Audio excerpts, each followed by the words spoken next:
एक गुरु का शिष्य बहुत ही बातूनी था। वह हर समय बातें करता रहता था, दिन भर इधर उधर की बातें करता रहता था और आश्रम के अन्य शिष्यों को सुनाता है। एक शिष्य को गालियां देता है, वह गपशप करता है और दूसरों के साथ अच्छा व्यवहार करने की कोशिश करता है। अपने मुंह से अपनी प्रशंसा करता रहता है और हमेशा अपने आप को गुरु के सामने सबसे बुद्धिमान और सिद्ध शिष्य साबित करने की कोशिश करता है। अपने को सभी शिष्यों से अलग और श्रेष्ठ मानते हैं। उन्होंने कहा कि मैं एक अमीर परिवार का लड़का हूँ। अगर मैं चाहता तो एक आरामदायक और शानदार जीवन जी सकता था, लेकिन मैं वह सब छोड़कर यहाँ आया क्योंकि मुझे सच्चाई की तलाश है। मैं खुद को जानना चाहता हूँ, मैं जीवन को जानना चाहता हूँ, इसलिए मेरा यत्न सबसे बड़ा है। एक दिन के पुजारी ने सभी शिष्यों को आश्रम में बुलाया और कहा कि आप सभी को अगले 1 महीने तक कुछ संकल्प लेना है। इससे आपका संकल्प मजबूत होगा और अपने आत्मबल का संचार होगा। आप सभी अपनी क्षमता के अनुसार कोई भी संकल्प ले सकते हैं और 1 महीने के पहले आप में से जो कोई भी अपने संकल्प को भंग करता है वह अपनी पुरानी दिनचर्या में वापस चला जाता है। सभी शिष्यों ने अपनी शक्ति के अनुसार बड़े या छोटे संकल्प लिए और गुरु को अपना संकल्प बताकर वहां से चले गए। लेकिन बातूनी शिष्य अपने को सबसे अलग और बड़ा दिखाना चाहता था। तभी वह गुरु की झोपड़ी में पहुंचा और बोला कि मुझे कोई छोटा संकल्प नहीं करना है, बल्कि अपने जैसा कोई बड़ा और महान संकल्प करना है। कृपया बताइए कि मैं कौन सा संकल्प लूं। उस बातूनी शिष्य की बात सुनकर गुरु मुस्कुरा दिए और कहा, क्या तुम मेरे द्वारा दिए गए संकल्प को पूरा कर पाओगे? क्या तुम्हारे लिए उसे पूरा करना संभव होगा? नहीं, यह तुम्हारे लिए संभव नहीं है। तुम इसे पूरा नहीं कर सकते तो अपना संकल्प खुद खोजो। शिष्य ने कहा, नहीं गुरु, मैं पूरा करूंगा। आप मुझे जो भी संकल्प दे आप कृपया मुझे बताएं। शिक्षक ने कहा, ठीक है, फिर आप अगले महीने चुप रहेंगे। मुंह से एक शब्द भी नहीं निकलेगा, वह आपका संकल्प है। शिष्य ने कहा, गुरुजी, क्या यह संकल्प है? यह बहुत आसान है, केवल 1 महीने के लिए चुप रहना है। मुझे एक बड़ा संकल्प दे जो मेरे श्रेय के योग्य है, जिसे पूरा करने में मुझे परेशानी हो। ये गुरु ने कहा, पहले आप इस संकल्प को पूरा करें। शिष्य ने गुरु की आज्ञा का पालन किया। वह उसी समय चुप हो गया और मुड़ा और झोपड़ी से बाहर चला गया। उसे चुप रहना बहुत आसान लगा। उसने किसी तरह चुपचाप एक दिन बिताया, लेकिन दूसरे दिन से उसके मन में न बोलने का बोझ बढ़ने लगा। तीसरे दिन उन्हें भारीपन महसूस होने लगा और चौथे दिन एक अजीब सी बेचैनी होने लगी, क्योंकि आश्रम के सभी शिष्य आपस में बात कर रहे थे। वह भी उनके सामने अपना पक्ष रखना चाहता था और उनकी बात बंद करना चाहता था, लेकिन उसका निश्चय उसके रास्ते में आ खड़ा हुआ। इसलिए वह सारा दिन केवल मुंह और आंखें ही बनाता रहा। ऐसे ही कुछ दिन और बीत गए और शिष्य बीमार पड़ गया। उसका सिर फटने वाला था। खाने पीने का भी मन नहीं करता था। वह बस बोलना चाहता था। वह मास्टर जी के पास गया और उनके सामने बढ़ गया और उन्हें लिख कर कहा, मास्टर जी, मुझे बोलना है। बिना कहे मुझे सांस नहीं आ रही है, मेरा दम घुट रहा है, मैं अंदर से पागल हो रहा हूँ। मैं क्या कर सकता हूँ? क्या मुझे अपने संकल्प तोड़ देने चाहिए? मास्टर जी यह पढ़कर मुस्कुराए और कहा कि संकल्प तो टूटने के लिए होते हैं, लेकिन जो व्रत को पूरा करता है वही अपने भीतर की शक्ति को बढ़ा सकता है, और जो अपनी आंतरिक शक्ति को बढ़ा लेता है वही जीवन के पथ पर आगे बढ़ता है। बुद्धि और जागृति, संकल्प लेना आपके हाथ में था और उसे तोड़ना आपके ऊपर है। आपके अनेक शिष्य संकल्प तोड़कर अपनी दिनचर्या में लौट आए हैं। अगर आप ऐसा नहीं कर पा रहे हैं तो आप अपने संकल्प को तोड़ भी सकते हैं और अपनी पुरानी दिनचर्या में वापस जा सकते हैं। लेकिन याद रहे, अगर आज आप इस छोटे से संकल्प को संभाल नहीं पा रहे हैं तो बाकी जिंदगी कैसे संभालते हो? वैसे भी फैसला पूरी तरह तुम्हारे हाथ में हो। बिना कुछ कहे वापस चले जाते हैं और खुद को अपनी झोपड़ी में बंद कर लेते थे। झोपड़ी से बाहर आ जाते थे केवल अपने आवश्यक कार्यों के लिए। बाकी समय वह कुटिया के अंदर ही बैठा रहता था। 15 दिन बीत चुके थे और आश्रम के सभी छात्रों का संकल्प लगभग टूट चुका था। लेकिन उस बातूनी शिष्य का संकल्प अभी भी चल ही रहा था कि प्रतिज्ञा लेने के बाद वह एक शब्द भी नहीं बोला। पूरा आश्रम हैरान था कि इतना बोलने वाला आदमी चुप कैसे हो गया। 15 दिन बाद वह अपने मालिक के पास गया और लिखित में कहा कि हे मालिक, मैं बाहर से चुप हूँ लेकिन मेरे अंदर कई आवाजें हैं। बहुत रोना और शिकायत है। मैं अंदर ही अंदर बात करता रहता हूँ। मेरा मन तरह तरह के सवाल करता रहता है। बाहर से जितना शांत हूँ भीतर उतना ही कोलाहल है। मुझे संदेह है कि मेरा संकल्प अभी भी कायम है या नहीं, क्योंकि आपको बोलने की आदत है। आप बाहर से भले ही खामोश हो लेकिन अंदर ही अंदर कहते रहते हैं कि आपको इन बातों और आवाजों से दूर जाना चाहिए। शिष्य गुरु को प्रणाम करके चला जाता है और भोर होते हुए वह अपनी कुटिया छोड़कर जंगल में चला जाता है। कई दिन बीत जाते हैं और संकल्प का समय भी पूरा हो जाता है, पर वह शिष्य वापस नहीं आता। आश्रम में सभी को डर था कि जंगली जानवरों ने उसे खा लिया है। इस दौरान लोगों ने उसे खोजने का काफी प्रयास किया, लेकिन वह कहीं नहीं मिला। गुरु के सभी शिष्यों ने स्वीकार किया था कि जंगली जानवरों ने उन्हें अपना शिकार बना लिया, लेकिन मास्टर जी को ऐसा नहीं लगा। एक दिन आश्रम का एक शिष्य गुरु के पास आया और बोला, गुरुजी, बातूनी शिष्य को क्या हुआ? जानवरों ने मार डाला होगा। मालिक ने कहा, हो सकता है जानवरों ने उसका शिकार किया हो, लेकिन उसके न लौटने का कोई और कारण हो सकता है। हो सकता है कि वह जिस चीज के लिए वहां गया था वह मिल गया हो।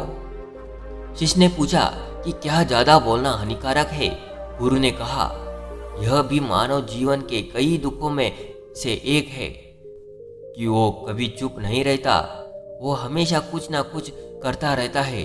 हमारे आधे से ज्यादा दुख हमारे अकेले बोलने से होता है। ज्यादातर परिवारों के झगड़े की वजह हमारी बेवजह की बातें होती है। हम में से कोई भी चुप नहीं रहना चाहता। हम सिर्फ सामने वालों उनसे कहना चाहते हैं जो कुछ भी हमारे मन में है।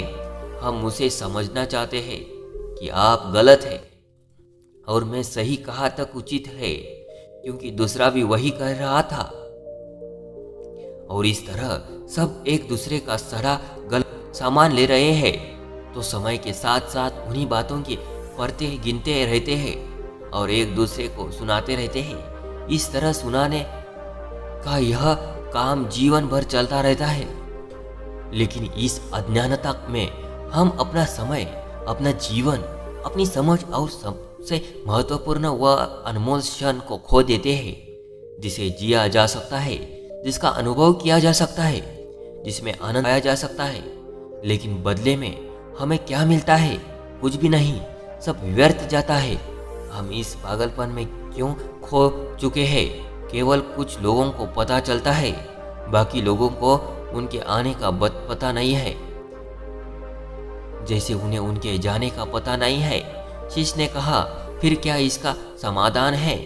गुरु ने कहा कि आपके विचारों को पूरी जागरूकता के साथ देखना ही सभी मानसिक समस्याओं से बचने का एकमात्र तरीका है। दोस्तों, वर्तमान में रहे और पूरी सजगता के साथ अपना काम करें। यह प्रसिद्ध जापानी जैन मास्टर शुत्रियु सुजुकी का कथन है, जिन्होंने अपनी पुस्तक में जैन माइंड, बिगिनर्स माइंड में विस्तार से बताया है कि कैसे एक व्यक्ति अपने दैनिक कार्य करने के साथ साथ जागरूकता का अभ्यास कर सकता है और एक जीवन भी जी सकता है, मानसिक रूप से स्थिर और सुखी जीवन। अब चाहे उस बातूनी शिष्य को आश्रम छोड़े हुए 3 महीने बीत चुके थे, पर उसका कोई समाचार न था। अब तक सब सहशिष्य भी उसके लौटने की आशा छोड़ चुके थे, लेकिन एक दिन वह आश्रम लौट आता है। उसे देखकर सभी चकित और प्रसन्न हुए, लेकिन अब वह छोड़ने वालों में से नहीं था। वह कुछ और के रूप में वापस आया। उसमें एक अजीब परिवर्तन महसूस किया जा सकता था। उसके चेहरे पर एक अजीब सा भाव था और उसकी आंखों में बड़ा सुकून था। आश्रम में आते ही सभी शिष्यों ने उन्हें चारों ओर से घेर लिया और बात करने लगा। उसने अपने भाइयों से भी बात करना शुरू कर दिया। जितने भी शिष्य उससे बात करते थे, उन्हें लगता था कि वह पहले की तरह बड़बोले और बातूनी नहीं था। उनके मुख से निकल एक एक शब्द बड़े ही मधुर और ध्यान से निकला। कुछ देर दूसरे शिष्यों से बातें करने के बाद वह गुरु के पास गया। उसने गुरु के पैर छुए और कहा, गुरुजी, क्या मैं अब भी चुप हूँ? क्या मेरा संकल्प अभी भी जारी है? गुरु ने कुछ देर तक शिष्य की आंखों में गौर से देखा और कहा, हाँ, तुम अब चुप हो। आपके मुंह से एक भी शब्द नहीं निकल रहा है और आपका संकल्प अभी भी कायम है। इसलिए मैं और गहरे जंगल में चला गया कि मुझे वहाँ शांति मिलेगी और मेरे मन में चहकना कम हो जाएगा। लेकिन मैं जितना एकांत में गया, मेरे अंदर की आवाज़ तेज होती गई। मुझे अपने अंदर की पुरानी आवाज़ें सुनाई देने लगी। तब मुझे एहसास हुआ कि मैं कितना गलत था जब मैं पूरा कहता था अपने परिवार के सदस्यों, दोस्तों और सहशिष्यों को बातें। इसलिए उस समय मैं सोचा कि मैं सही था। जब मैं गुरु भाइयों की चुगली करता था और उनका मजाक उड़ाता था, तब भी मुझे लगता था कि मैं उनसे बेहतर हूँ और मैं सही कर रहा है। लेकिन उस दिन मुझे पहली बार लगा कि मैं कितना गलत हूँ। बहुत देर तक ये आवाज़ें, ये शिकायतें मेरे अंदर चलती रही, लेकिन धीरे धीरे मेरे अंदर से ये सारी आवाज़ चली गई। अब मैं अंदर से भी खामोश हूँ। उस घने जंगल में बाहर से बोलने वाला कोई नहीं था और भीतर कोई आवाज़ नहीं बची थी। उस दिन पहले बाहर मुझे मौन का सही अर्थ समझ में आया। कितनी शांति थी मेरे आसपास। हालांकि अभी भी कुछ आवाज़ें थी जो पहले आती थी, लेकिन मैं उन्हें नहीं सुन सकता था। लेकिन अब मैं उन सभी आवाज़ों को स्पष्ट रूप से सुन सकता था। जो हवा की आवाज़, पक्षियों के चहकने की आवाज़, बहते पानी की आवाज़, भौरों की गुनगुनाहट की आवाज़ मैंने पहली बार पूरे होश में सुनी। मैंने अपने आसपास इतनी शांति कभी महसूस नहीं की। अब पहली बार है जब मैंने शांति भंग करने के लिए अपने मुंह से एक शब्द निकाला है।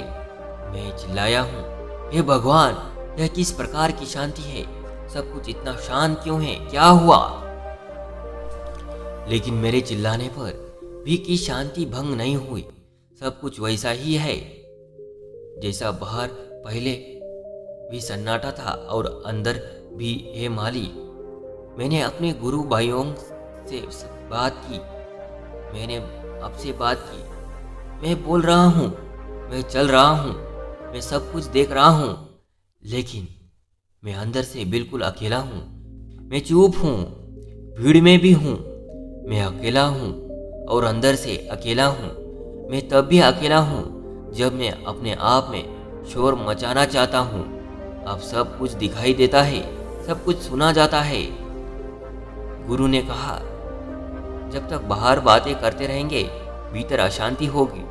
जिस दिन हम अपने भीतर की ओर मुड़ेंगे, तो हमारे मुंह से जो भी निकलेगा, हम शांत रहेंगे।